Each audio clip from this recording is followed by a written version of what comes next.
소제목은 역사를 주관하시는 하나님, 이것에 대해서 여러분과 함께 말씀을 나누고자 합니다.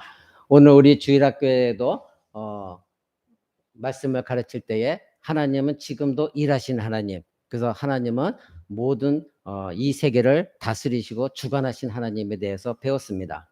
오늘 본문 말씀은 바울의 첫 설교의 부분인 것입니다. 설교자는 교회 앞에서 그리스도를 대신하여서 말씀을 증거하는 것, 이것이 설교자의 영광이요, 이것은 겸손한 일입니다. 오늘날 교회에서 가장 필요한 것은 성경적인 강력한 설교, 즉 하나님의 말씀 선포입니다. 최근 몇 년 동안에 이 설교가 사라진 것이 안타까운 것이죠. 그래서 그 놀라운 하나님 말씀 선포하는 설교 자리에 이제 상담이 자리하고 있고, 그리고 신앙 상담하고 심리적으로 상담하고, 그리고 프로그램이 들어오게 되고 엔터테인먼트가 차지하게 됨으로 말미암아 설교는 점점점 뒷전으로 밀려나게 되었습니다. 그리고 잡다한 신앙 서적이 모든 기독교 서점에 홍수처럼 밀려옴으로 말미암아 굳이 설교를 들어야 돼? 이 서적을 읽으면 되지 하는 것이 지금 조국교회의 잘못된 그러한 행태입니다. 하나님은 예수 그리스도와 그가 죽으신 십자가를 반드시 그 복음을 전하는 것, 이것이 핵심이 되도록 하나님은 정하셨습니다. 그러니까 설교자는 그리스도를 대신해서 청중들에게 설교하는 겁니다. 누구를 대신해서? 우리 주 예수 그리스도를 대신해서. 그러니까 청중들에게 교회의 머리이신 예수 그리스도에게 복종해야 된다. 하나님의 뜻은 예수 그리스도를 통한 이러한 하나님의 계획이 있다. 이것을 반드시 선포해야 되는 것이 설교자입니다. 그런데 오늘날 포스트 모더니즘 사상 속에서 여러분에게도 그런 저하고 상담할 때, 대화할 때 그런 것을 가끔 느낍니다. 당신도 옳고 나도 옳지, 왜 목사만 옳으냐, 왜 성경만 옳으냐. 이것이 바로 포스트 모더니즘 사상입니다. 그러니까 상대방도 이해해 줘야 될 거 아니냐, 상대방도 인정해 주자. 그러니까 기독교 안에도 이 사상이 들어왔고, 불교 사상도 우리가 이해해 주고, 그리고 천주교 사상도 이해해 주고, 그리고 힌두교도 이해해 주고, 모든 것이 다 동등한 거 아니냐. 그러니까 세상 사람들이 볼 때는 그것이 너무나 멋있죠. 모든 걸 포용해 주니까.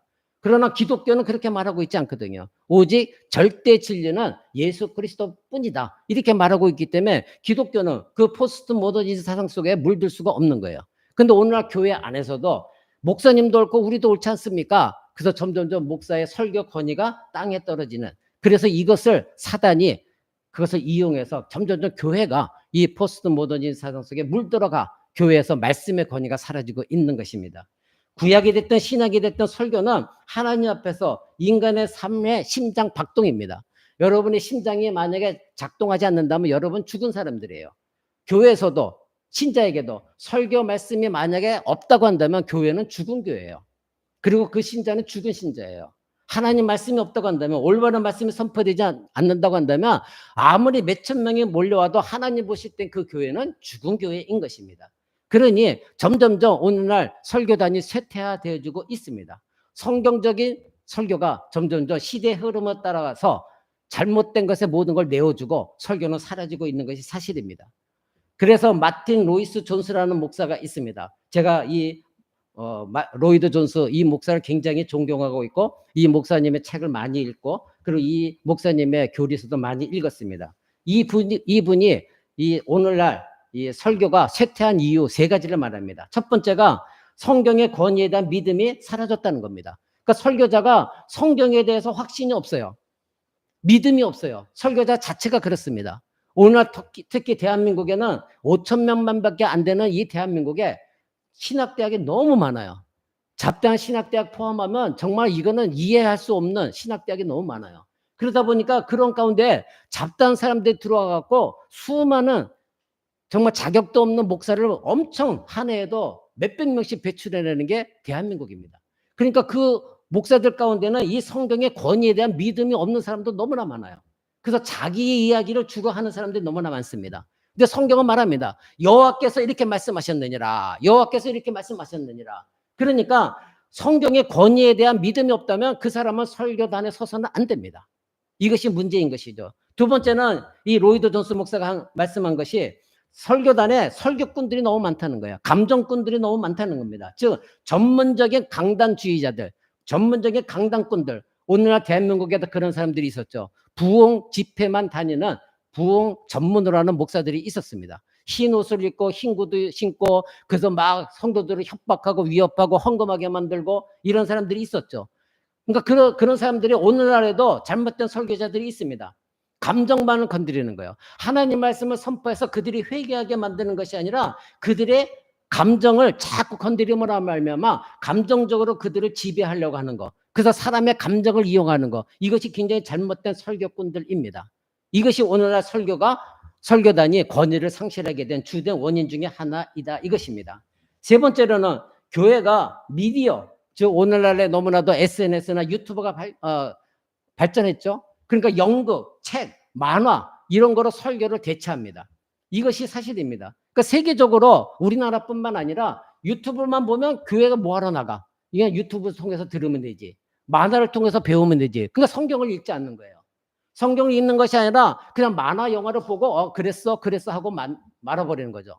저도 우리 주일학교 자녀들 처음에는 그렇게 유튜브를 통해서 하다가 제가 기도 가운데 깨달았던 거죠. 이것은 하나님 방식이 아니었는데. 그래서 다시 말씀으로 돌아갔습니다. 어떻게 하면 좀 쉽게 우리 자녀들이 하나님 말씀 배우게 할까? 저도 방법을 찾다가 유튜브를 했는데 그것이 결국은 잘못된 것을 제가 다시 한번 깨닫고 다시 말씀으로 돌아갑니다. 듣기 어려워도 자기의 상상 속에서 말씀을 들을 때마다 자기 머릿속에서 하나님을 자꾸 발견해 나가야 되는 거예요.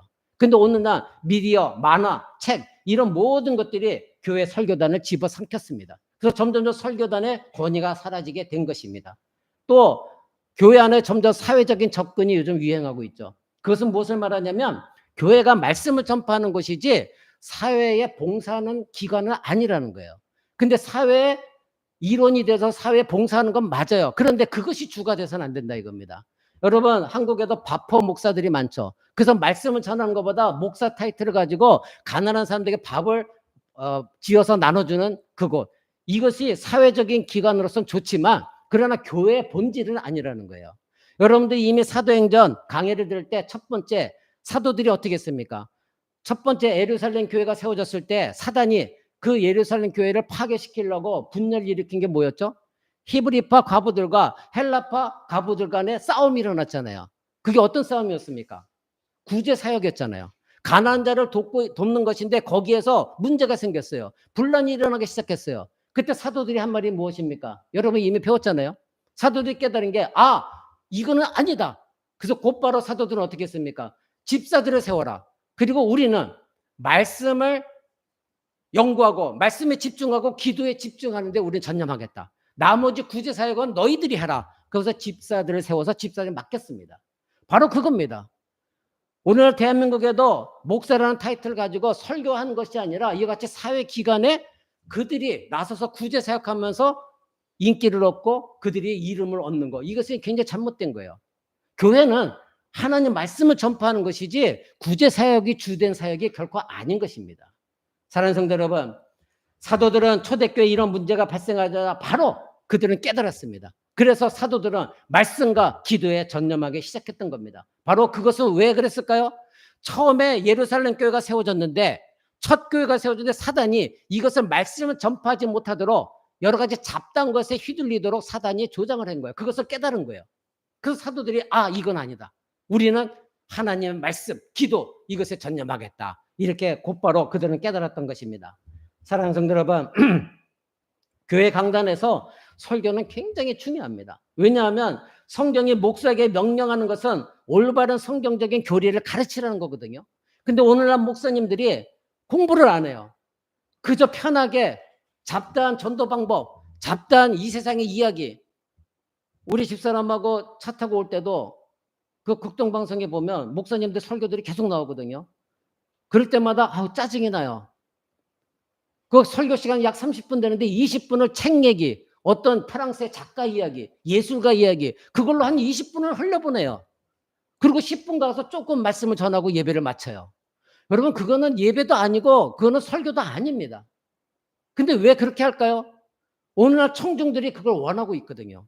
재미가 있거든요. 졸지 않거든요. 뭔가 사회적으로 뭔가 알고 가거든요. 근데 하나님 말씀은 없어요. 생명은 없어요. 그러니까 자꾸 그들에게 비유에 맞추기 위해서 사람 바라보면서 설교를 하기 시작하다 보니까 하나님 말씀 뒷전이고 이 세상에 잡다한 거로 자꾸 얘기하는 거예요. 그거는 예배도 아니고 설교도 아닙니다. 이미 조국교회 이와 같이 설교 자리가 강단이 사라진 지 오래입니다.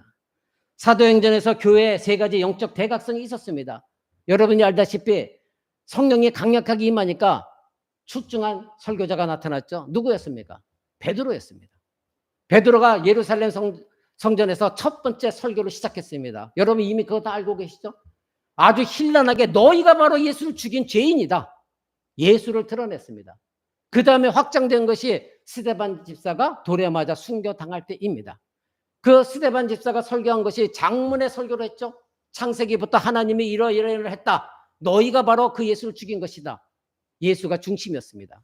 그 다음에 이방으로 확장되어진 설교가 바로 사도 바울의 설교, 오늘 우리가 읽었던 그 설교인 것입니다. 사랑하는 성도 여러분, 하나님은 하나님의 뜻을 성취하기 위해서는 항상 성령에 충만한 사람들을 세우셔서 사용하셨습니다. 오늘 13장에서 우리는 그런 사도 바울의 설교를 우리는 읽었습니다. 사도 바울은 자기 자신이 이와 같이 그리스도의 풍성함을 이방인에게 전하려고 하나님은 나를 택하셨다, 이렇게 분명히 밝히고 있습니다. 오늘 오순절 이후에 교회는 확장되어졌고 예루살렘을 넘어서 이제는 유대와 사마리아 땅 끝까지 복음이 전파되어지는 그 순간에 사도 베드로는 이방인을 향하여 복음을 전파하는 사도가 되어진 것입니다. 사랑하는 성도 여러분, 우리 오늘 읽었던 13절 한번 보십시오. 13절, 바울과 그 일행이 바보를 떠났습니다. 그리고 밤빌리아에는 버가에 이르렀습니다. 이것은 배를 타고 지중해를 건너는 북쪽으로 향하고 있는 굉장히 험난한 길이었습니다. 그리고 그 지역 전체가 갈라디아다. 그래서 사도 바울은 갈라디아서를 썼죠. 여러분 성경 뒤에 보면 갈라디아서가 나옵니다. 사도 바울은 바로 이 갈라디아 지역에 있는 사람들에게 편지를 쓴 것, 그것이 갈라디아서인 것입니다. 바나바와 이 바울은 이제 구브로, 즉 오늘날 키프로스 그리로 갔다가 이제 소아시아로 가게 되었습니다. 거기가 갈라디아 땅에 이르는 거죠. 거기에서 밤빌리아 해변에 도착했습니다. 그래서 13절에 요한은 거기에서 사라집니다. 13절 뒤에 보면, 그리고 요한은 그들에게서 떠나 예루살렘으로 돌아갔다. 사랑하는 성도 여러분, 우리는 이것을 그냥 읽고 말지만 여기에 중요한 사단의 역사가 또 일어나는 것을 보게 되어집니다. 이 마가 요한이라는 사람이 이 바나바와 바울과 함께 선교여행을 갔다가 이 사람이 무슨 일인지 모르지만 중도에 포기했습니다. 그래서 나중에 어떤 일이 일어나면 바나바와 바울 사이에 갈등이 일어납니다. 다시 전도여행을 떠날 때에 바나바는 이 마가 요한을 다시 데리고 가자 이렇게 요구하는데 바울은 절대적으로 반대합니다. 왜냐하면 지금 마가 요한이 지금 요한과 바나바와 바울을 떠나서 돌아갔거든요. 그러니까 사도 바울 입장에서 볼 때 이것이 연약한 사람이에요. 믿음이 연약한 사람이에요. 그러니까 힘드니까 떠나간 것으로 바울은 해석했던 거예요. 그래서 나중에 바나바가 다시 제2차 여행을 떠날 때에 바나바가 요구합니다. 바울 선생, 우리가 저 마가 요한 다시 데리고 갑시다. 그 바울은 절대 반대합니다. 바로 여기서 바나바와 바울 간에 갈등이 일어납니다. 사단은 이것을 또 비집고 들어와서 바울과 사도 바울과 바나바가 서로 갈라치기 함으로 말미암아 각자 선교여행을 떠나게 만듭니다.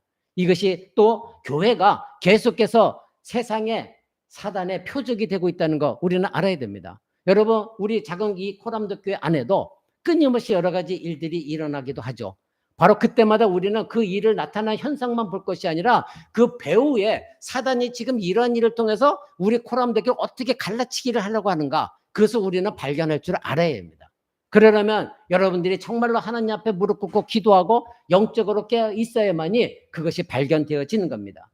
여러분 이 14절 보십시오. 이들은 이래서 마가 요한은 떠났고 바나바와 바울만 이제는 안디옥에 도착합니다. 14절 보니까 그들이 버가에서 출발하여 비시디아 안디옥에 이르렀다.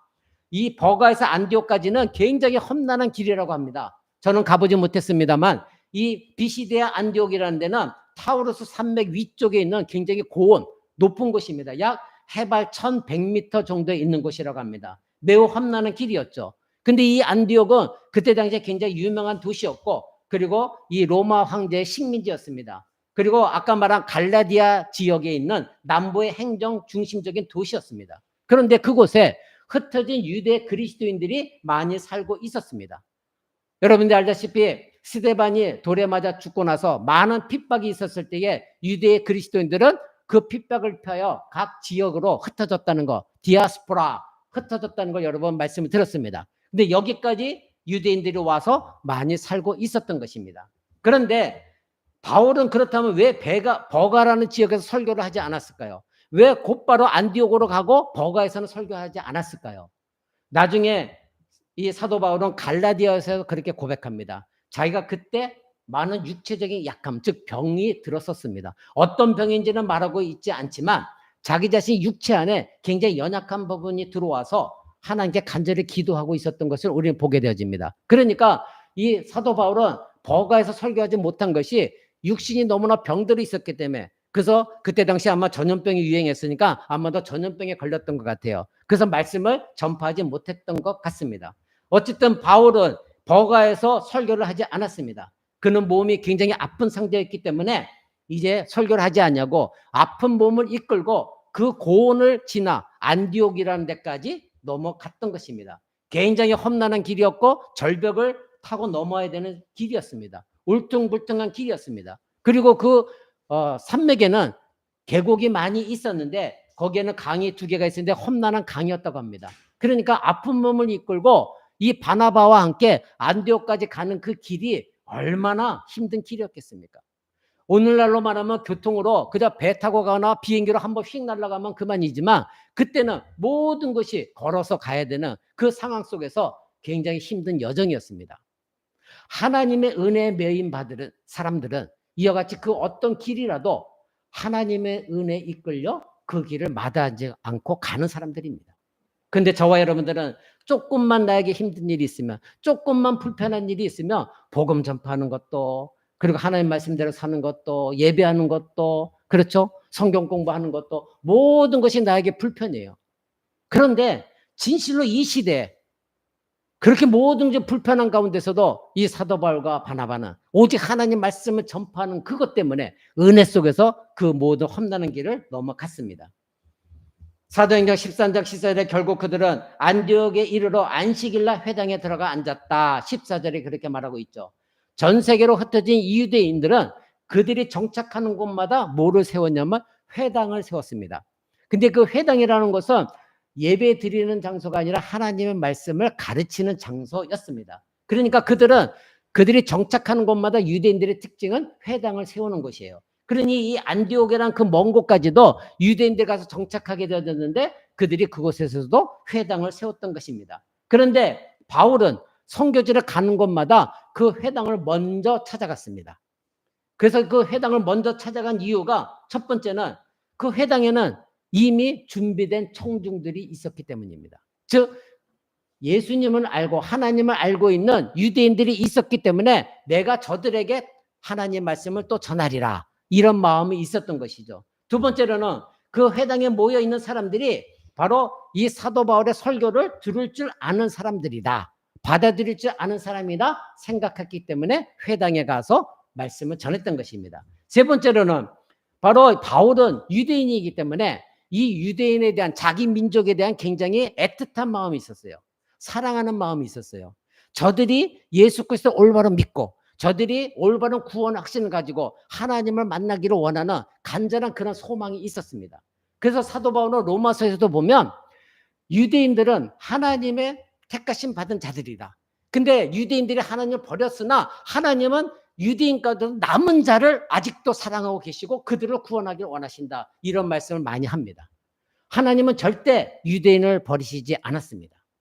하나님의 택하신 백성들이 유대인 안에도 있었습니다. 그래서 사도 바울은 그 유대인들을 향하여 애틋한 마음을 갖고 있었기 때문에 가는 곳마다 회당을 먼저 들렸던 것입니다. 그곳에 유대인들이 있었기 때문인 것이죠. 바울은 이와 같이 바나바와 함께 유대인이 모인 이 회당에 안식일 날 방문을 했었습니다. 15절 보십시오. 율법과 선지자의 글을 낭독한 후에 회당장들이 사람을 보내어 이르되 형제들아, 만일 백성들에게 권면할 말이 있으면 말하라, 이렇게 말하고 있습니다. 자, 바울에게 아주 좋은 기회가 주어졌습니다. 사도 바울에게 자기가 스스로 하겠다도 아니요, 이 회당장이 바울에게 요청했습니다. 와서 설교를 할 것이 있으면 해라, 이렇게 말했던 것이죠. 바로 유대인들은 회당에 모였을 때 가장 먼저 한 것이 무엇이었냐면 쉐마 이것을 낭송하는 겁니다. 지난주에 여러분에게 말씀드렸죠. 신명기 6장 즉 우리 하나님 여호와는 오직 하나이신 여호와시니 이스라엘아 들으라. 이것이 쉐마입니다. 이스라엘아 들으라. 그래서 그들은 먼저 이 쉐마 이스라엘아 들으라 이 말씀을 먼저 선포하고 그리고 나서 오경 모세가 지은 모세 오경을 조금씩 읽었습니다. 그리고 그것을 다 읽은 다음에는 선지서를 읽어 나갔습니다. 그러니까 지금 15절에 보니까 율법과 선지자의 글을 낭독한 후에 이렇게 말하고 있죠. 이것이 뭐냐면 모세 오경을 한 부분을 읽고 그 다음에 선지서 글을 읽고 난 뒤에 회당장들이 사도 바울과 바나바에게 너희들이 설교할 뭐가 있니? 백성들의 권면할 것이 있냐? 이렇게 물어본 것입니다. 그렇다면 와서 해라 이렇게 말했던 것이죠. 그래서 바나바는 그 자리에 바울과 앉아 있었는데 아마도 이 회당장이 봤을 때에 바울과 바나바가 그저 일반 유대인들이 아니고 무언가 특별히 배운 사람이다 이것을 그 회당장은 알고 있었기 때문에 아마 이들에게 각 사람을 보내어서 너희가 설교할 것이 있으면 설교해라 이렇게 권면했던 것입니다. 그래서 그들은 바울과 이 바나바에게 형제들아 만일 백성을 권할 말이 있으면 말하라 이렇게 기회를 준 것이죠. 사랑하는 성도 여러분, 오늘 우리는 아유니에 대해서도 얘기를 들었습니다. 모두가 기뻐했습니다. 그렇습니다. 하나님의 성령은 하나님의 때에 하나님 원하시는 방법으로 하나님의 자녀들에게 격려도 하시고 기쁨도 주십니다. 하나님의 성령은 지금 이 초대교회에서도 강력하게 역사하셨고 지금도 성령님은 하나님의 뜻하시고 원하시는 무슨 일이든 다 행하시는 분입니다. 여러분 지난 화요 성경 공부 시간에 하나님의 섭리에 대해서 여러분이 들으셨는지 저는 모르겠어요. 여러분 들으셨다 믿습니다. 하나님의 섭리 안 들으신 분들은 들으시기 바랍니다. 하나님은 과거에만 일하시는 분이 아니라 지금도 하나님 일하고 계십니다. 오늘 우리 자녀들에게 가르쳐준 설교 제목이 하나님의 일하심입니다. 하나님은 창조 때만 일하신 것이 아니라 지금도 일하고 계세요. 그래서 그때 제가 화요 성경 공부 시간에 여러분이 말씀드린 것이 우연의 법칙은 없다. 하나님께는 필연밖에 없다. 왜? 모든 일은 일어난 것은 세상 사람은 우연이라고 말하지만 하나님께는 필연이에요. 하나님의 계획 가운데 다 있었던 거예요. 여러분들이 병을 얻었든 여러분들이 기쁜 일이 있었든 모든 것은 하나님의 계획 가운데 다 일어난 필연인 것입니다. 그래서 사도 바울이 말합니다. 너희가 왜 시험을 당했느냐? 그래서 하나님이 너에게 악한 것을 주시게 한 것이 아니라 너희가 악을 사랑했기 때문에 욕심이 있기 때문에 시험을 당한 것이다. 그러니 하나님이 너희에게 나에게 왜 이렇게 나쁜 것을 주셨느냐? 하나님 원망하지 말라는 거예요. 하나님은 여러분에게 좋은 것을 주시기를 원하는데 여러분 스스로가 욕심 때문에 시험에 당했고 악을 행했기 때문에 악한 것이 너에게 발생한 것이지 그것이 필연의 법칙이지 하나님이 너희들이 미워서 시험 당하게 하신 것이 결코 아니다. 만약에 여러분들이 미워서 하나님 시험 당하겠다면 그 하나님은 선한 하나님이 아니시죠. 악한 하나님이시죠. 그러니까 오늘 나에게도 좋은 일이 일어났다는 것은 하나님은 지금도 나를 격려하시고 하나님의 필연 가운데 나에게 좋은 일이 있도록 하신 하나님이시라는 거예요. 사랑하는 성도 여러분, 하나님은 지금도 일하십니다. 바로 바나바와 바울이 그 회당에 앉아 있었는데 놀랍게도 이 바나바 바울에게 예수 그리스도에 관한 복음, 하나님이 지금도 예수 그리스도를 통하여 어떻게 역사하시고 일하시는가 그것을 설교할 기회를 주신 거예요. 바나바와 바울이 원했던 것도 아니고 회당장이 하나님의 성령으로 그 사람의 마음을 움직이셔서 바나바와 바울에게 그 회당에서 설교할 수 있는 기회를 하나님이 주신 것입니다. 사랑하는 성도 여러분, 그러기에 오늘날 교회가 너무나 성급해서 그저 급한 성취주의에 물들어서 하나님의 성령이 역사하는 것 내버려 두고 하나님 가만 계세요. 우리가 먼저 우리의 생각대로 이런 작전으로 이런 방법으로 이렇게 복음 전다고 이렇게 하고 저렇게 하고 그러면 사람들이 몰려올 겁니다. 그래서 자꾸 설교단이 죽어져 가는 거예요. 세상 사람들의 방법을 자꾸 고안해내는 거예요. 이 세상에 기독교 서점에 가보십시오. 온갖 전도하는 방법 그 책들이 아주 넘쳐납니다. 이런 방법을 했더니 몇백 명이 모였다. 이런 방법을 했더니 몇천 명이 모였다. 여러분 하나님이 힘이 없으셔서 그거까지 인간의 지혜에 의지하여 복음 전도하라고 하셨습니까? 그것은 하나님 방법이 결코 아닙니다. 하나님은 오로지 진리 예수 그리스도 예수가 죽으신 십자가 보고 그것을 가지고 하나님 복음 전파의 사람을 모으기를 원하십니다. 그러니 몇천 명이 모였던 성경적인 진리에서 모인 것이 아니라면 그것은 진정한 교회가 아니에요. 근데 오늘날 교회가 자꾸 급하게 성장하기를 원하니까 일단 사람을 끌어모으기 위해서는 온갖 세상적인 방법을 다 동원하는 겁니다. 사랑하는 성도 여러분, 하나님은 한 사람이 회개하고 성령의 역사 가운데 거듭나져서 예수 그리스도를 만나서 구원을 얻게 하는 것, 그 방법대로만 하나님은 교회를 세워나가십니다.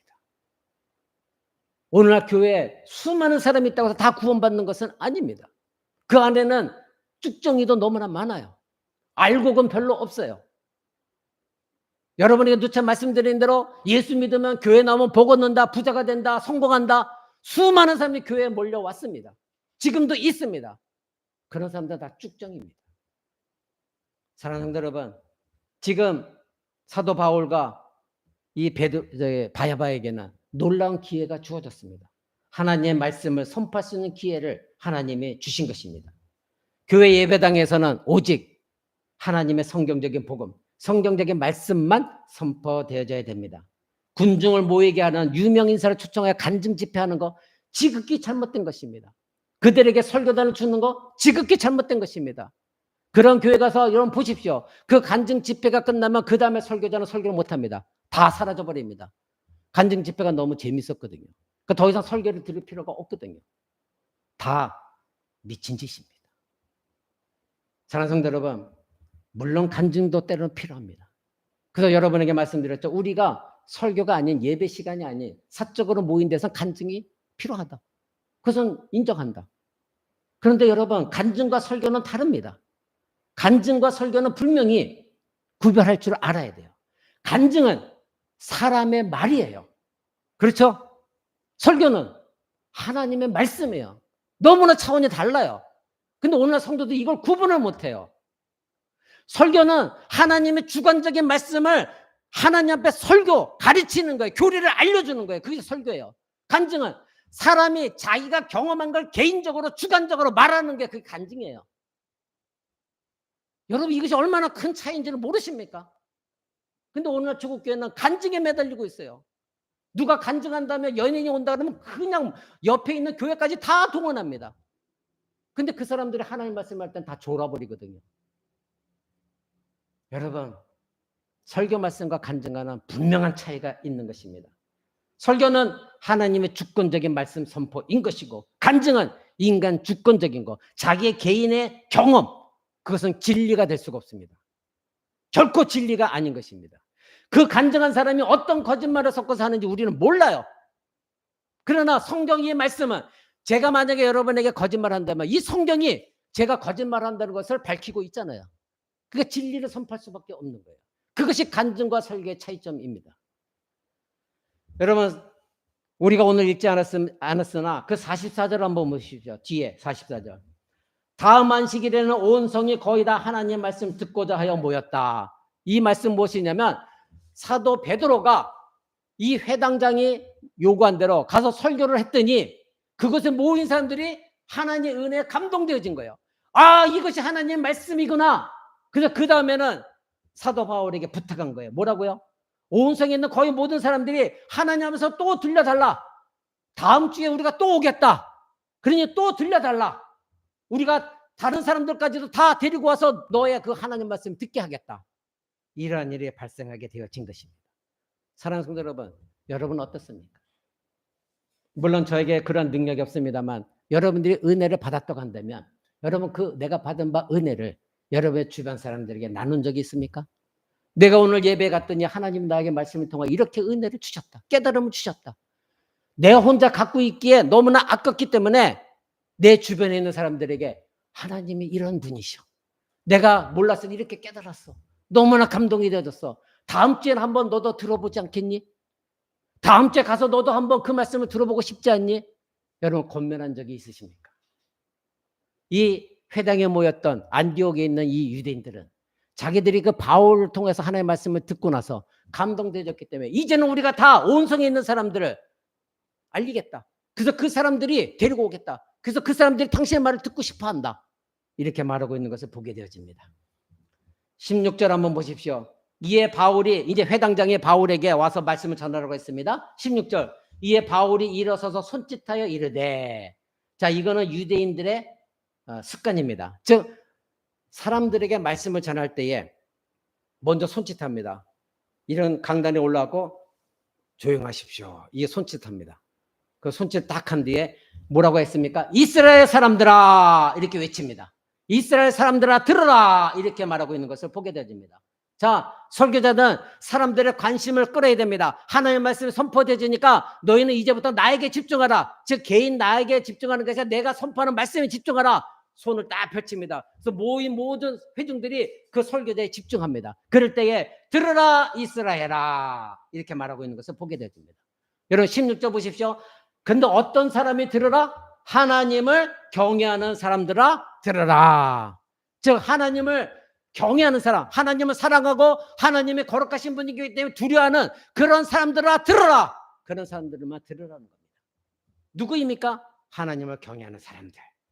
그 사람들 가운데 유대 그리스도인만이 아니라 이방인 모두를 포함해서 이스라엘 그들만이 아니라 유대인 이방인까지도 경외하는 사람, 하나님을 경외하는 사람들 들으라 이렇게 외쳤던 것입니다. 17절 이제 바울의 설교는 시작합니다. 이스라엘 백성의 하나님이 이렇게 시작합니다. 사랑하는 성도 여러분, 저도 여러분에게 누차 말씀드렸습니다. 이 설교단의 주인공은 설교자가 아닙니다. 주인공은 누구입니까? 하나님 예수 그리스도이십니다. 그래서 사도 바울은 그렇게 말합니다. 이 이스라엘 백성의 하나님이 여기서부터 시작합니다. 하나님이 너희는 하나님 백성이다. 근데 너희의 하나님이신 그 하나님이 이렇게 말씀하셨다. 그럼 주인공이 누구예요? 하나님이 되시겠죠. 근데 오늘날 여러분 보세요. 얼마나 많은 목사님들이 자기가 주인공이 되고 싶어서 자기 이야기를 하고 자기가 무엇을 경험했고 그래서 자기의 말에 청종하게 만들려고 얼마나 많은 거짓된 말씀을 전하고 있는가. 여러분 한번 보세요. 아까 말씀드렸듯이 극동방송에 이렇게 나오는 그 설교의 내용을 들어도 모두가 자기 주관적이에요. 자기 이야기를 풀어나가고 있어요. 여러분 그것을 분별할 줄 아는 여러분들 되셔야 돼요. 제가 언제 여러분 이 강단에서 저희의 사적인 이야기를 그렇게 늘어놓은 거 봤습니까? 오직 하나님 말씀 선포하셔야 돼요. 그래서 사도 바울 말한 거예요. 이스라엘 백성의 하나님이 이렇게 말씀하셨다. 주인공은 누구다? 하나님이십니다. 여러분 그 17절 보십시오. 하나님이 우리 조상들을 택하시고 애굽에서 나그네된 그 백성들을 높여 그 권능으로 인도해내셨다. 자, 하나님이 하셨다는 거죠. 18절 광야에서 약 40년간 저희 소행을 참으셨다. 누가 참으셨다? 하나님이 참으셨다. 19절 가나안 땅 7 족속을 멸하셨다. 누가 멸하셨다? 하나님이 멸하셨다. 그 땅을 기업으로 주셨다. 누가 주셨다? 하나님이 주셨다. 지금 한국말로 번역을 하니까 거기 하나님이 다 빠져 있어요. 근데 여러분 원문이나 영어로 번역이 되면 하나님이 하셨다. 그리고 접속사를 넣고 이러한 일을 이게 나가게 돼 있는 거예요. 근데 한국말을 읽어보니까 여기 하나님이 다 빠져버렸어요. 근데 원문이나 영어에 보면 하나님 먼저 나오고 하나님이 접속사 대수로 연결해서 이렇게 하셨다. 이렇게 나오는 거예요. 그래서 여러분들이 그것을 먼저 알려드립니다. 20절 그 후에 선지자 사무엘 때까지 사사를 주셨으니 누가 주셨으니? 하나님이. 21절 하나님이 사울을 왕으로 세워주셨으니 누가? 하나님이. 22절 하나님이 다윗을 왕으로 세우셨다. 누가? 하나님이. 23절 하나님이 예수를 구주로 세우셨다. 30절 하나님이 죽은 자 가운데서 누구를? 예수를 살리셨다. 누가 살리셨다? 하나님이. 33절 하나님이 약속을 다 이루셨다. 누가? 하나님이 약속하신 걸 하나님이 이루셨다. 37절 하나님이 살리신 즉 예수께서 죽은 그 예수를 3일 만에 하나님이 살리셨다. 모든 주인공은 언제나 누구였습니까? 하나님이셨습니다.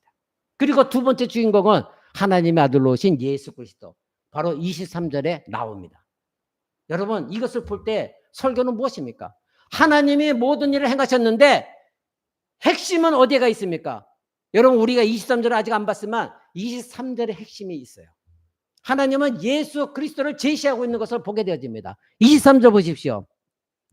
하나님이 약속하신 대로 이 사람의 씨는 다윗이에요. 씨라는 건 후손을 말하는 거예요. 다윗의 후손에서 이스라엘을 위하여 누구를? 구주를 세우셨는데 그게 누구다? 예수 그리스도시다. 그러니까 지금 하나님의 이러한 역사를 다 진행하셨는데 그 역사의 정점이 누구라는 거예요. 정점, 그 역사를 행하신 핵심은 누구를 행하고 있다는 거예요? 예수 그리스도. 오늘날 설교와 너무나 차이점이 있는 걸 발견하지 못합니까? 사랑하는 성도 여러분, 이 23절에 지금 말한 모든 문제 핵심이 23절에 달려 있어요.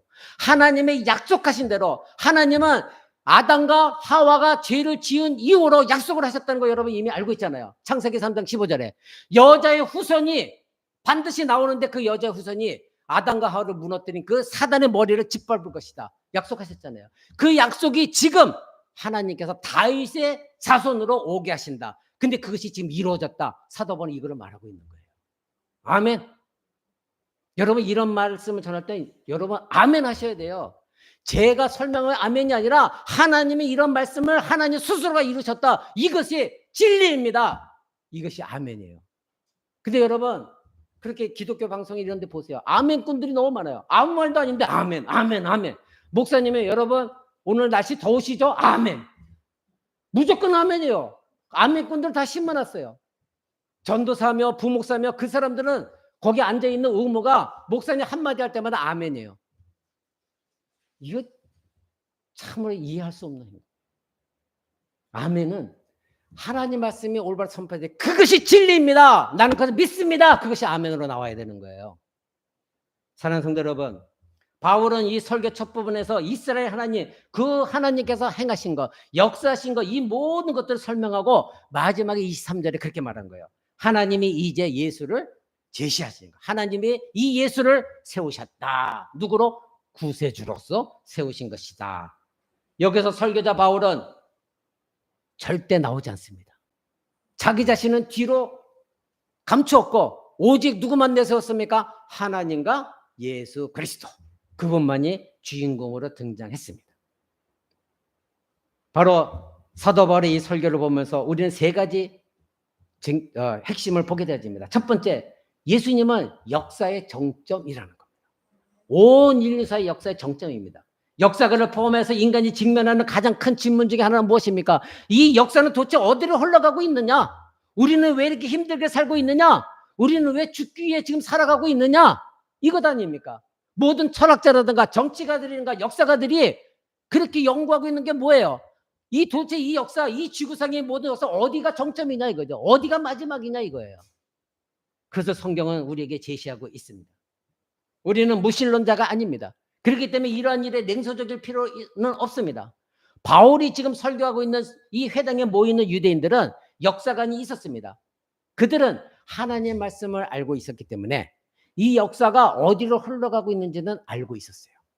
정확하게는 모르지만 하나님의 역사 가운데 반드시 예수라는 것을 모르고 있었고 반드시 하나님 메시아를 보낸다고 했으니 그 구세주가 오는 것 그것이 정점이라는 것은 알고 있었습니다. 그것이 유대인들이었습니다.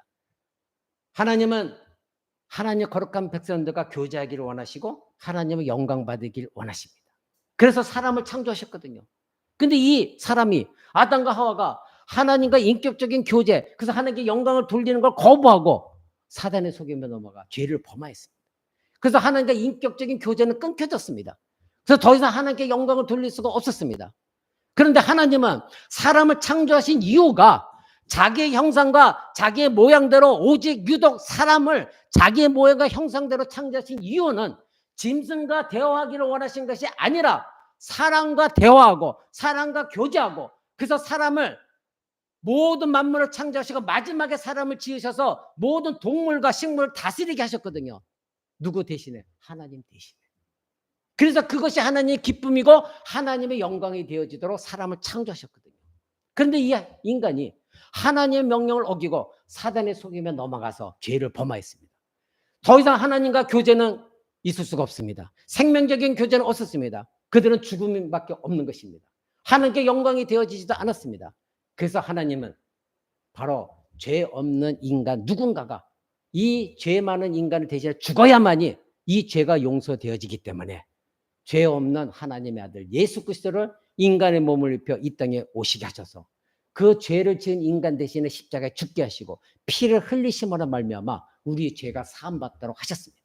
그래서 내가 죽지 않았으나 그 예수 그리스도를 믿음으로 말미암아 그 믿음 안에 있는 사람들은 새롭게 새로운 생명이 주어졌고 새 생명을 얻어서 거듭나져서 그 사람들은 하나님과 교제할 수 있게 되어졌고 그 사람들은 하나님께 영광을 돌릴 수 있도록 하나님 하신 거예요. 그것이 바로 하나님의 계획이에요. 그래서 예수 그리스도를 이 땅에 보내주신 것입니다. 사랑하는 성도 여러분, 역사는 어디로 흘러갑니까? 모든 유대인들에게 역사는 메시아가 오실 때를 향하고 있었습니다.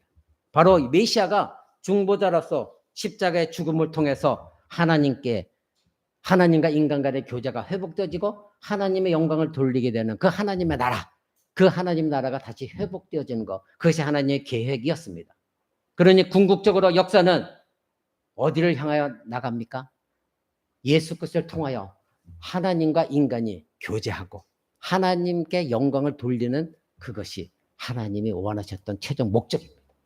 그래서 예수 그리스도를 이 땅에 보내주셨습니다. 여러분, 하나님을 믿지 않는 사람들이 하나님께 기도하거나 하나님께 예배하거나 하나님께 교제하는 거 봤습니까? 그들이 하나님 영광을 위해 사는 거 봤습니까? 오직 회개했고 거듭나졌고 예배하는 하나님 백성들만이 하나님께 기도하고 예배하며 하나님께 교제하는 것이고, 그 어떻게 하면 하나님께 영광을 돌릴까? 그 삶을 사는 겁니다. 우리 자녀들에게도 오늘 알려줬습니다. 하나님이 일하시는 거, 역사하시는 거 지금도 일하신다. 근데 하나님이 어떻게 영광을 받으시느냐? 하나님 영광을 얻기 위해서 너희를 창조했다고 했는데 어떻게 하나님은 그러면 너희를 통해 영광을 받으시느냐? 너희가 하나님의 기쁨이 되어지는 것이다. 즉 하나님이 아윤이, 윤호, 연호를 봤을 때 야, 얘네를 봤을 때 내가 너무나 기쁘다. 이것이 하나님께 영광이 되어지는 거예요. 지금 이 자리에 있는 여러분들이 하나님이 여러분을 보셨을 때, 하나님이 여러분 한 사람들을 봤을 때, 야, 이 백성이 정말 나를 기쁘게 하는구나. 이 자녀가 나의 기쁨이 되어지고 있구나. 그렇다면 여러분은 하나님께 영광을 돌리는 겁니다. 여러분 그러한 삶을 살고 있느냐 이것입니다. 우리는 입술로서만 찬양하고 하나님 사랑해요 이러면 영광 돌리는 걸 착각하고 있어요. 하나님은 그러한 입술에 빠다 발린 입술의 영광을 원하시는 것이 아니라 그 사람이 진실로 예수 그리스도를 믿음으로 말미암아 그 사람이 하나님께 기쁨의 자녀가 되어지는 그것을 통해 하나님 영광 받으신다는 거, 이거 잊지 마시기 바랍니다. 사랑하는 성도 여러분, 여러분이 하나님을 믿지 않고 예수님을 메시아로 믿지 않는다고 한다면 여러분에게 그 어떤 역사도 이루어지지 않을 것입니다. 그러나 당시 유대인들은 이 역사의 종착점을 알고 있었습니다. 예수님은 그래서 역사의 정점이십니다. 예수님이 이 땅에 오실 때까지 하나님은 모든 구약의 말씀이 예수 그리스도를 향하고 있었다는 거 잊지 마시기 바랍니다. 여러분들 이미 구약의 제사제도에 대해서 여러분 저에게 교리 공부를 배웠습니다. 왜 구약에서 그 수많은 짐승들이 죄 지은 자들을 대신해서 죽어져 갔습니까? 피를 흘리면서 제단에서 죽어져 간 이유가 무엇입니까? 결국은 예수 그리스도, 죄 없는 예수 그리스도가 이 땅에 오실 것을 예표한 것이었습니다. 그래서 이스라엘 백성들은 자기는 죄를 지었지만 죄 없는 짐승을 대신 죽임으로 말미암아 내가 용서를 받은 거, 이것이 장차 하나님의 약속한 메시아가, 죄 없는 메시아가 와서 자기 자신들의 죄를 용서해 주는 것을 그들은 이해했던 것입니다. 결국 하나님은 때가 되어서 하나님의 정점 속에서 죄 없는 예수를 보내셔서 죽게 하심으로 구약의 그 모든 희생제사가 바로 이 예수 그리스도를 향하고 있는 것이다. 그것을 깨닫게 하셨습니다. 그때 수많은 이스라엘 백성들이 회개했던 것입니다. 베드로의 설교가 바로 그것이었고 스데반의 설교가 그것이었고 지금 사도 바울의 설교도 바로 그것입니다. 사랑하는 성도 여러분, 그러나 아직 역사의 정점은 남아 있습니다. 후반부가 남아 있습니다. 그것이 무엇입니까? 바로 우리 주 예수 그리스도가 다시 이 땅에 오시는 재림하는 사건입니다. 우리는 그 예수 그리스도를 지금 기다리고 있습니다. 여러분 그 예수를 기다리고 계십니까? 그 예수 그리스도를 이제 사모하고 있습니까? 저도 그렇습니다. 가능하면 하나님 빨리 좀 오시죠. 빨리 오셔서 이 지구상에 있는 모든 백성들을 심판할 자들을 심판하시고 더 이상 이 세상에 악이 없도록 오직 하나님을 섬기는 자들만이 하나님 나라에 들어가 하나님께 영광을 돌리도록 예수님 빨리 와주세요. 때로는 저도 그렇게 기도합니다. 그러나 어느 누구도 몰라요. 예수님 언제 오실지 아무도 몰라요. 그래서 하나님께 속해 있습니다. 대한민국에도 한때는 이단들이 많았죠. 예수님이 언제 오신다 언제 오신다 언제 오신다, 다 거짓말입니다. 아무도 몰라요. 하나님 외에는 모릅니다. 성경이 그렇게 기록하고 있습니다. 그래서 저와 여러분들은 그 예수 그리스도를 사모해야 됩니다. 예수님이 오늘 이 시간 온다 할지라도 예수님 앞에 내가 과연 기쁨의 자녀로 떳떳하게 설 수 있는가? 예배하고는 이 와중에 예수님이 공중에서 재림하셨을 때 여러분이 이름을 불렀을 때에 담대하게 오 나의 주 예수님 내가 여기 있습니다. 주님 앞에 나아갑니다. 이렇게 고백할 수 있는가? 이것이 사랑하는 성도 여러분, 예수님은 약속하신 대로 다시 오실 것입니다. 사도 바울은 지금 이것을 이끌어내고 싶었던 거예요. 너희가 예수 그리스도를 알아야 된다. 그런데 하나님은 창세기부터 역사하신 그 모든 하나님은 바로 이 예수를 위해서 너희들에게 가르친 것이고 예수 그리스도가 이제 왔고 마지막에 다시 너희를 위해서 죽으셨고 마지막에 다시 오셔야 된다. 이것이 하나님의 역사의 수레바퀴 정점이다. 이것을 지금 알려주고 있는 것입니다. 그래서 사도 바울은 설교를 시작했던 것입니다. 그래서 사도 바울의 메시지의 주 내용은 주인공은 하나님과 예수 그리스도가 될 수밖에 없었습니다. 17절 이 이스라엘 백성의 하나님 바로 이스라엘 백성들은 이런 말을 듣기를 좋아했습니다. 여러분들 알다시피 이스라엘 백성들은 지금도 하나님의 자기의 민족만을 택하셨다 자부심을 갖고 있죠. 바로 하나님은 이 유대인들을 선택하셨습니다. 거기서부터 모든 것이 시작되었습니다. 바로 창세기에 보면 그들의 조상 이야기가 나오죠. 아브라함, 이삭, 야곱, 요셉 계속해서 그들의 조상 이야기가 나옵니다.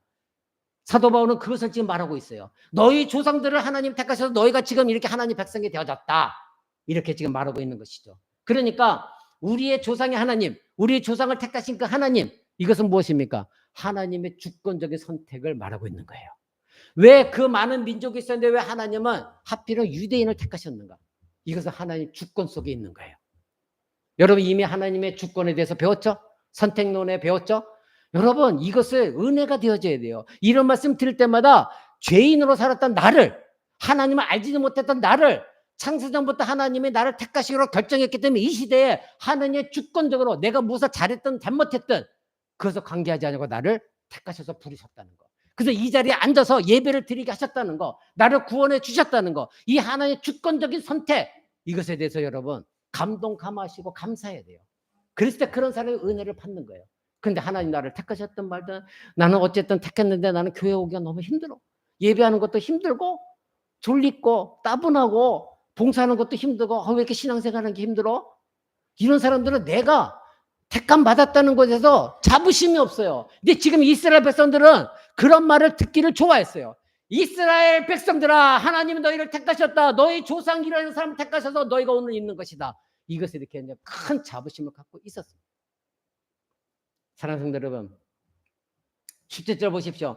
그 백성이 애굽 땅에서 나그네로 거주할 때 그 백성을 높이신 하나님이시다. 나그네에 거주할 때 즉 애굽 땅에 종살이할 때를 말하는 것이죠. 여기서 높이셨다는 건 그 종살이에서 하나님이 이끌어내셨다는 겁니다. 하나님께서 10가지 재앙을 통해서 여러분 알고 계시죠? 홍해 사건을 통하여 이스라엘 백성을 구원하셨습니다. 그것이 17절에 큰 권능으로 그들을 인도하여 내사 즉 하나님의 큰 능력으로 이스라엘 백성들을 애굽 땅에서 그들을 구출해 내셨습니다.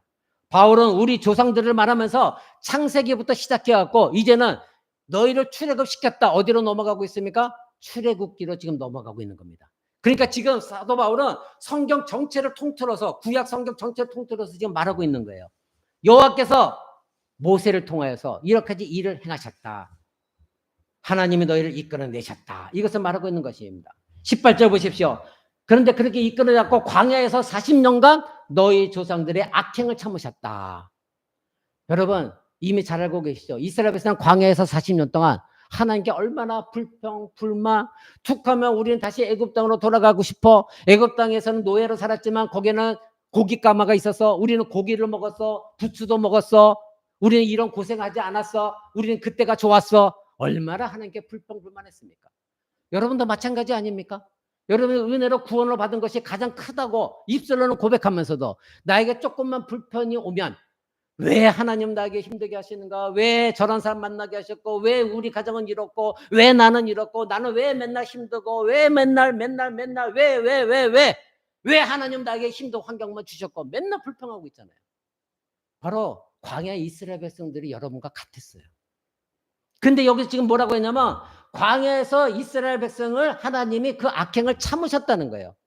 여기서 참으셨다는 이야기는 뭐냐면 그럼에도 불구하고 하나님은 이스라엘 백성들을 돌보시고 인도하셨다는 거예요. 그러한 불평불만하는 이 이스라엘 백성들에게 하나님은 만나를 내려주셨습니다. 먹을 거 주셨습니다. 매출하기를 주셨습니다. 목마르다고 불평불만할 때 반석을 치셔서 물을 내셔서 그 물을 다 마시게 하셨습니다. 주변에 있는 모든 국가들이 이스라엘 백성들이 광야에서 행진할 때에 그들을 공격하지 못하도록 다 막아주셨습니다. 보호해 주셨습니다.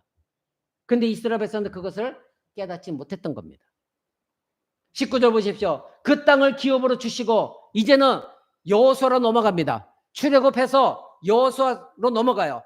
바로 하나님이 약속하신 가나안 땅으로 들어갔습니다. 그 가나안 땅을 기업으로 누가 주셨다? 하나님이 주셨다는 겁니다. 여기서 기업으로 주셨다는 건 너희가 노력해서 얻은 것이 아니라 하나님이 약속했기 때문에 너희가 아무 노력 없이도 하나님이 그 땅을 너에게 주셨다. 하나님 그 땅을 각 지파별로 12족속에게 지파별로 배분해 주셨죠. 19절 보니까 가나안 땅 7족속을 멸하시네 그 땅을 기업으로 주셨다. 그 가나안 땅에는 7족속이 살았습니다. 그래서 이 가나안 땅이라는 것 그 7족속을 총칭해서 말하는 거예요. 거기에는 히브스 족속, 뭐 히위 족속, 여부스 족속 다 있었습니다. 근데 그 족속도 살고 있는 족속들을 다 쫓아내시고 하나님이 이 이스라엘 백성들이 약속하셨기 때문에 그 땅을 이스라엘 백성들에게 주셨다는 겁니다. 자, 사랑하는 성도 여러분, 이것은 무엇을 말합니까? 하나님은 그 이스라엘 백성들의 약속을 하셨고 그 약속을 지키시는 신실하신 하나님이셨고 그 약속을 지키시기 위해서 하나님은 일을 하셨다는 겁니다. 역사하셨다는 겁니다. 하나님은 가만히 계시지 않았다는 겁니다. 사랑하는 성도 여러분, 하나님 지금도 살아계셔서 섭리하고 여러분을 위해서 일하신다는 거 믿으십니까? 믿는다면 왜 기도 안 합니까? 저는 그것이 이상해요.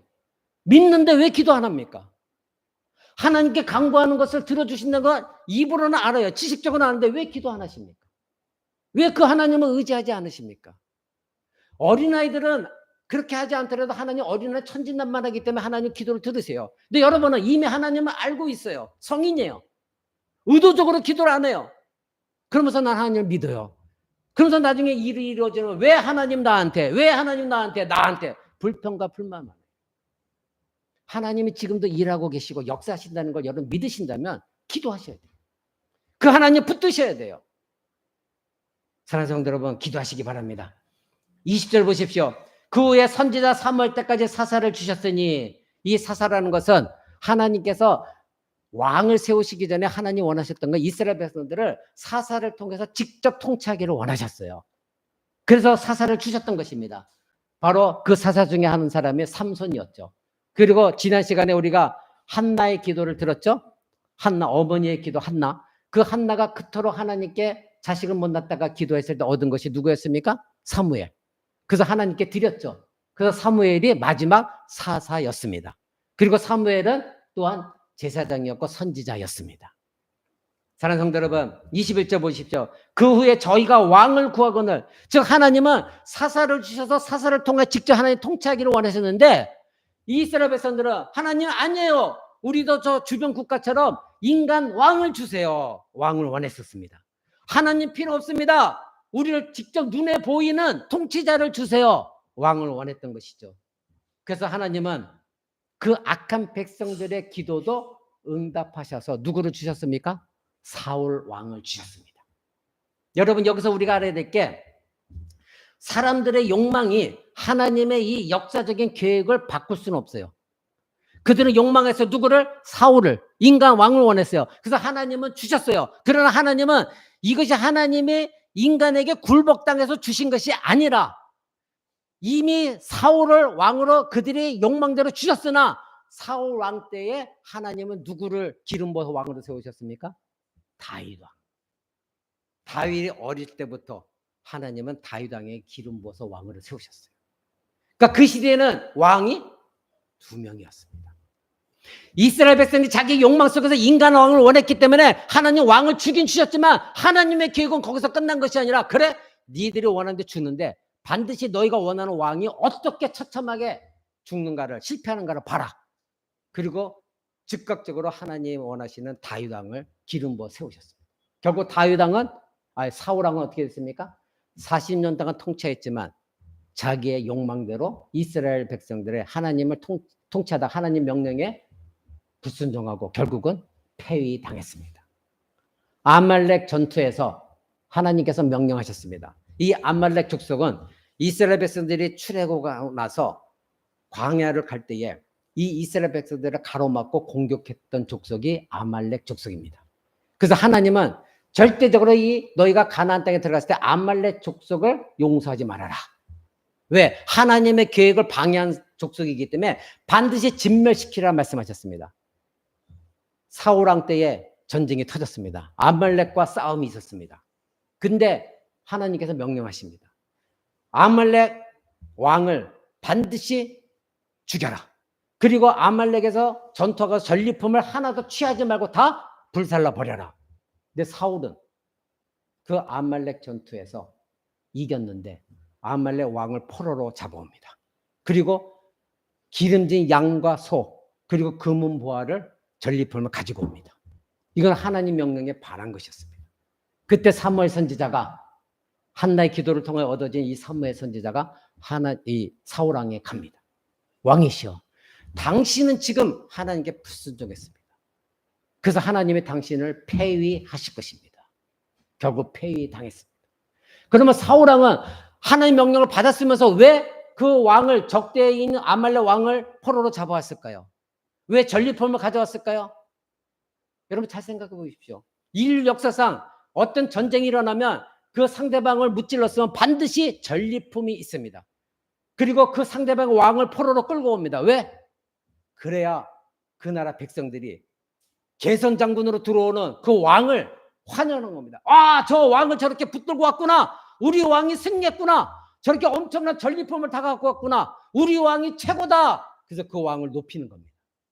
하나님은 그것을 금하셨고, 그러나 사울은 그것을 원했기 때문에 상대방 왕을 포로로 끌고 와서 자기가 칭송받기를 원했습니다.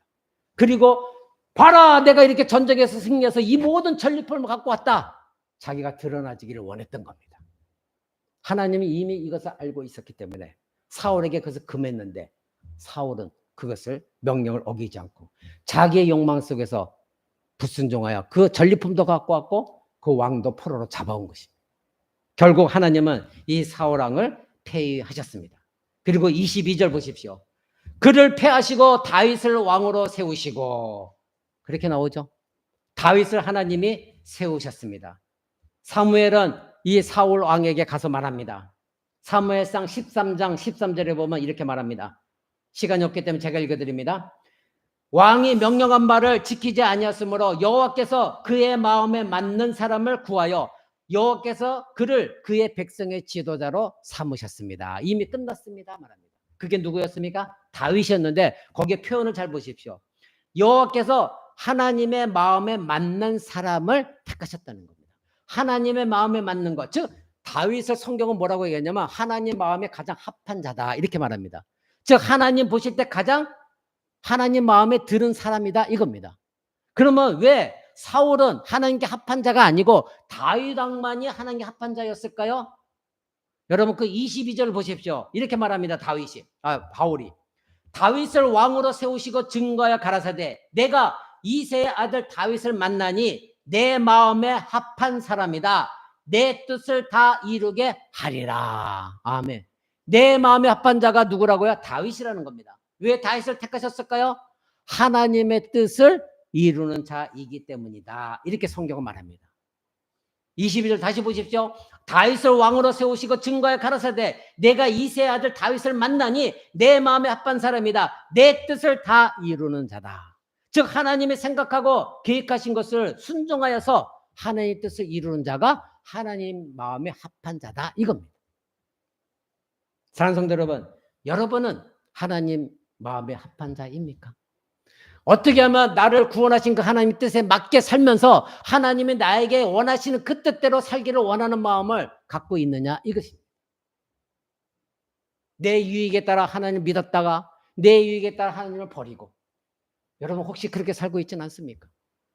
근데 하나님 보실 때 다윗은 그런 사람이 아니었다는 것입니다. 언제나 하나님의 뜻을 이루기 위해서 행한 사람이 다윗이었다는 겁니다. 그래서 그 다윗이 하나님 마음에 합한 자다 이렇게 말하고 있습니다. 사랑하는 성도 여러분, 오늘 이 사도 바울의 설교를 여러분이 보면서 무엇을 볼 수가 있습니까? 창세기를 통하여 계속해서 인류 역사를 하나님 어떻게 이루셨는가를 지금 사도 바울은 이 유대인들에게 설명하고 있어요. 하나님은 지금도 역사를 주관하시는 하나님이시다는 거예요. 하나님은 능력의 하나님이시기 때문에, 그리고 하나님은 이스라엘 백성들 돌봐주셨고, 하나님은 선하신 하나님이기 때문에 약속하신 모든 걸 다 이루신 하나님이다. 근데 역사의 수레바퀴를 하나님 직접 돌리시면서 역사를 주관하시면서 그 뜻을 다 이루셨다. 이것을 지금 사도 바울은 말하고 있는 것입니다. 너희의 조상을 선택한 것도 하나님이시다. 너희 조상들을 출애굽시키신 분도, 능력으로 출애굽시킨 분도 하나님이시다. 가나안 땅을 주겠다고 약속하신 것을 지키신 분도 신실하신 하나님이시다. 지금 이것을 사도 바울은 말하고 있어요. 즉 주인공 하나님이 이렇게 일을 하셨다. 이렇게 역사를 주관하고 계시다. 그 마지막에 정점이 누구다? 예수 그리스도. 이것을 지금 계속해서 말하고 있는 것입니다.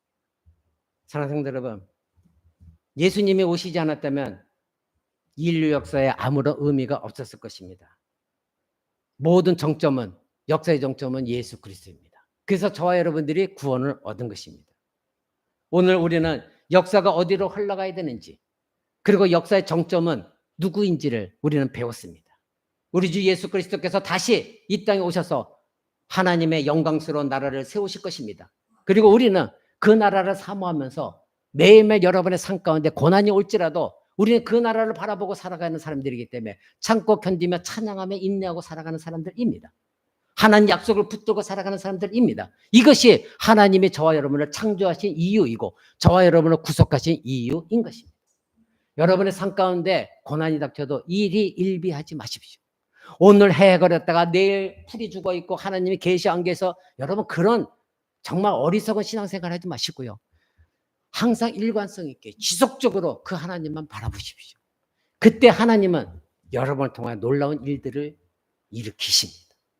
하나님은 여러분들이 그저 그 시험 가운데 그대로 당하게 내버려 두시는 하나님이 결코 아니십니다. 하나님은 여러분을 통해 기뻐하기를 원하십니다. 하나님은 여러분을 통해 영광 받으시기를 원하십니다. 그래서 지금의 역사의 수레바퀴 모두는 바로 예수 안에 있는 여러분들을 위해서 하나님은 역사의 수레바퀴를 돌리고 계시고 일하고 계시다는 것, 주관하고 계시다는 것 여러분 잊지 마시기 바랍니다. 저와 여러분들을 예수 그리스도를 믿는 하나님 백성으로 부르신 그 부르심이 얼마나 고귀한 부르심입니까? 저와 여러분은 그리스도 안에서 얼마나 존귀한 자녀들입니까? 여러분의 자녀들은 또 얼마나 존귀한 자녀들입니까?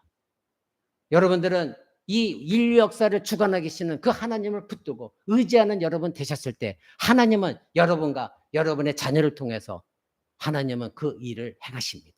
그 일이 어떤 일인지 우리는 알 수 없으나 언제나 하나님의 영광 받으시는 방향으로 하나님은 일하실 것입니다.